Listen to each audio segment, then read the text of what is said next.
নমস্কার। আনকাট রাতের গল্প নিয়ে আমি অমিতাভ আরও একবার আপনাদের সঙ্গে। আজকের আনকাট রাতের গল্পে সরাসরি যে দুজন মানুষের অজানা গল্পটা আপনাদের সামনে তুলে ধরব, তাদের মধ্যে একজন অবশ্যই মহানায়ক উত্তম কুমার, আর একজন বাংলার চলচ্চিত্র কিংবা আধুনিক সঙ্গীতের জগতের অন্যতম ঈশ্বরের বরদান বা আশীর্বাদ, চলচ্চিত্র নির্মাতা, সঙ্গীত শিল্পী, সঙ্গীত পরিচালক শ্যামল মিত্র।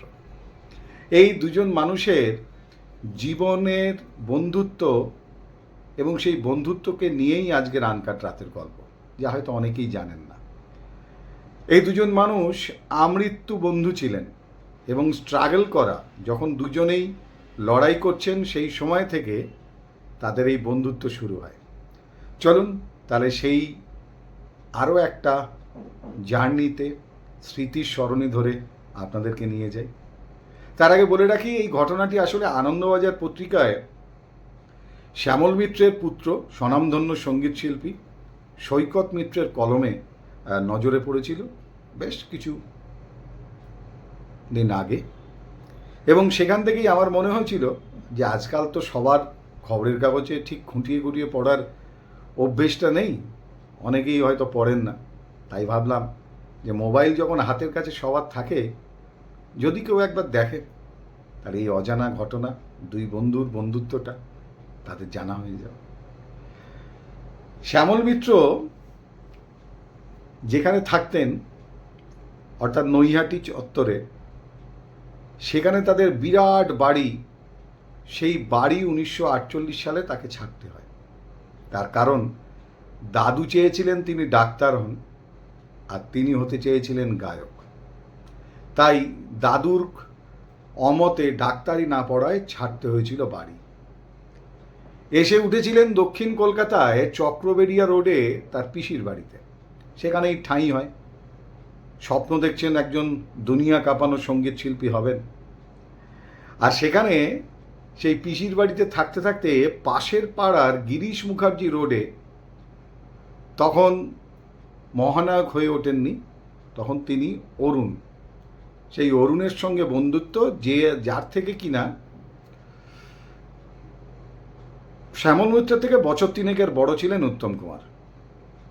কিন্তু বয়সটা কোনো বাধাই হয়নি, দুজনের বন্ধুত্ব হয়। এবং বন্ধুত্ব হওয়ার সময় তখন অরুণ অর্থাৎ উত্তম কুমার চাকরি করতেন, মানে সবে চাকরি পেয়েছেন পোর্ট ট্রাস্টে। একজনের স্বপ্ন চাকরির পাশাপাশি অভিনেতা হওয়ার, আরেকজনের গানকে আঁকড়ে পৃথিবী কাঁপানোর।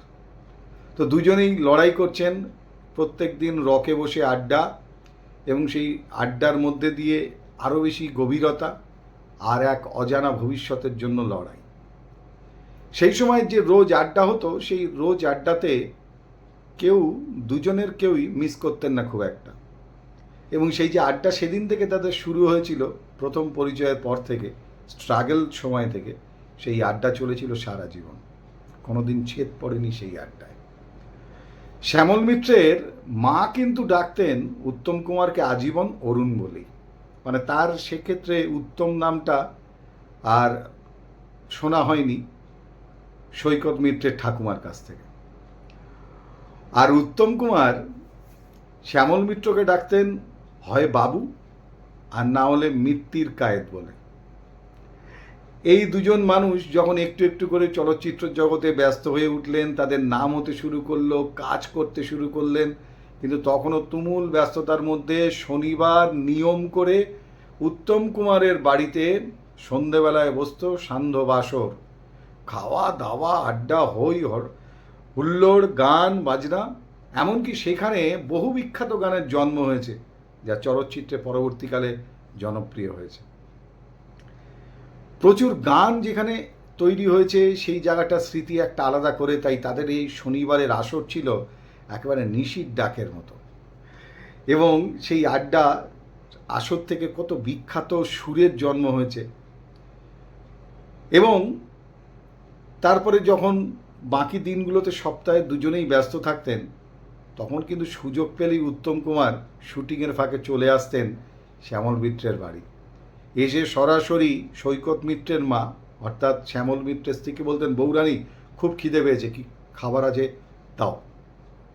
শুধু তাই নয়, একেবারে নিয়ম করে সৈকত মিত্রের মা তিনি টিফিন কৌটো ভরে আলু পোস্ত, বিউলির ডাল, ভেটকি মাছের কাঁটার চচ্চড়ি এগুলো নিয়মিত পাঠাতেন উত্তম কুমারকে, ওই টিফিন কৌটো করে পৌঁছে যেত।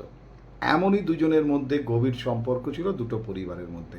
কিন্তু সেই সম্পর্কটা গিয়ে বাদ সাধল যখন উত্তম কুমারের জীবনে সুপ্রিয়া দেবীর প্রবেশ ঘটল। দেয়া নেয়ার শুটিং চলছে তখন, যেটা অনেকেই বলেন যে শ্যামল মিত্রের জীবনটাই নাকি দেয়া নেয়া সিনেমায় তিনি তুলে ধরতে চেয়েছেন। এই প্রসঙ্গে বলে রাখি, তিনি এই দেয়া নেয়া সিনেমাতে নূতনকে নায়িকা করবেন বলে নূতনের কাছে পৌঁছেছিলেন শ্যামল মিত্র, কিন্তু সেই সময় নূতনের ডেট তিনি পাননি। কিন্তু সিঁড়ি দিয়ে ওঠার সময় তিনি একটি মেয়েকে দেখেছিলেন, অর্থাৎ নূতনের বোন তনুজা। পরবর্তীকালে সেই তনুজাকে দেয়া নেয়ার জন্য তিনি রাজি করেন এবং নায়িকা করেন। সেই সময় সুপ্রিয়া দেবীর ময়রা স্ট্রিটের বাড়িতে ভবানীপুর ছেড়ে চলে এসছেন উত্তম কুমার। এতে মারাত্মক রেগে গেছেন শ্যামল মিত্র, কারণ গৌরী দেবীর সঙ্গে একটা পারিবারিক সম্পর্ক ইতিমধ্যে, সুপ্রিয়া দেবীর সঙ্গেও সম্পর্ক অত্যন্ত ভালো, কিন্তু তিনি এই কাজটাকে উত্তম কুমারের পাশে গৌরী দেবীর বদলে সুপ্রিয়া দেবীকে মেনে নিতে পারছেন না। দেয়া নেয়ার শুটিংয়ের মধ্যেই তিনি ঘোষণা করলেন যে উত্তম কুমারকে বললেন যে যদি তুমি ময়রা স্ট্রিটের সুপ্রিয়াকে ছেড়ে বাড়িতে ফিরে না আসো তাহলে দেয়া নেয়ার শুটিং খতম, বন্ধ। এবং সত্যি সত্যি শুটিং বন্ধ করে দিলেন। উত্তম কুমার তখন শ্যামল মিত্রকে শুধু জানিয়েছিলেন যে আমাকে 1 মাস সময় দাও, যদি থাকার পর আমার মনে হয় যে আমি থাকতে পারবো না তাহলে আমি বেনুর কাছ থেকে চলে আসব, এই 1 মাস আমাকে অন্তত একটু থাকতে দাও। এবং শেষে রাগ ভাঙে শ্যামল মিত্রের এবং তিনি রাজি হন এবং শুটিং শেষ হয়, দেয়া নেয়া সুপার ডুপার হিট হয়। কিন্তু 1 মাস পরে উত্তম কুমার আর ভবানীপুরের বাড়িতে ফিরে আসেননি। যদিও গৌরী দেবী এবং সুপ্রিয়া দেবীর সঙ্গে অসম্ভব ভালো সম্পর্কের কথা সৈকত মিত্র লিখেছেন আনন্দবাজারের সেই প্রতিবেদনে, আর সেখানে দাঁড়িয়েই এই দুজন মানুষের যে সম্পর্ক সেটা কিন্তু আজীবন থেকে গিয়েছিল। অনেকে হয়তো এই ঘটনাটা জানেন না, কিন্তু মহানায়ক উত্তম কুমারকে অর্ডার করার বা আদেশ করার বা এইভাবে কথা বলার অধিকার তখন কারো ছিল না। মানে কতটা অধিকার ছিল উত্তম কুমারের উপর, মহানায়কের উপর শ্যামল মিত্রের, যে তিনি এই কথা বলেছিলেন যে ভবানীপুর ছেড়ে ময়রা স্ট্রিট থেকে ফিরে না আসলে দেয়া নেয়ার শুটিংই আমি বন্ধ করে দেব। এরকম একটি ঘটনা, এরকম অসংখ্য ঘটনা রয়েছে, ক্রমে ক্রমে সময় পেলে নিশ্চয়ই আপনাদের জানাবো। আজকের আনকাট রাতের গল্পে এই আনকাট গল্পটা বললাম কারণ শ্যামল মিত্র আর উত্তম কুমারের এই বন্ধুত্বের গল্পটা বা ঘটনাটা, নানান স্মৃতিটা হয়তো অনেকেই জানেন না, দুই পরিবারের সম্পর্কের কথাও জানেন না, বা শ্যামল মিত্রের লড়াই, বাড়ি ছেড়ে এসে প্রাসাদের মতো বাড়ি ছেড়ে এসে ওই পিসিমার কাছে আশ্রয় নেয়া, উত্তম কুমারের স্ট্রাগল জীবন থেকে মহানায়ক হয়ে ওঠা, কিন্তু বন্ধুত্বে কখনো ছেদ পড়েনি। আজকের দিনে এমন বন্ধুত্ব কোথাও হয়তো কম দেখতে পাওয়া যায়, কোথাও হয়তো আছে। বন্ধুত্ব টিকে থাকুক, বন্ধুরা ভালো থাকুক, কারণ বন্ধুরা কখনো খারাপ হতে পারে না, আর যারা খারাপ হয় তারা আসলে বন্ধুই নয়। তাহলে আজকের মতো আনকাট রাতের গল্প এখানেই শেষ করছি। দেখা হচ্ছে পরবর্তী আনকাট রাতের গল্পে। ততক্ষণ পর্যন্ত অন্তত এটা ভাবুন যে মহানায়ক উত্তম কুমার আর শ্যামল মিত্রের এই বন্ধুত্বটা কি অসাধারণ ছিল, তাই না? আমরাও আমাদের জীবনে তৈরি করতে পারি যদি এরকম দুজন মানুষের মতো বন্ধু খুঁজে পাই। সবাই ভালো থাকবেন, সুস্থ থাকবেন, সচেতন থাকবেন, আর অবশ্যই আনকাট রাতের গল্পে নজর রাখবেন। শুভরাত্রি।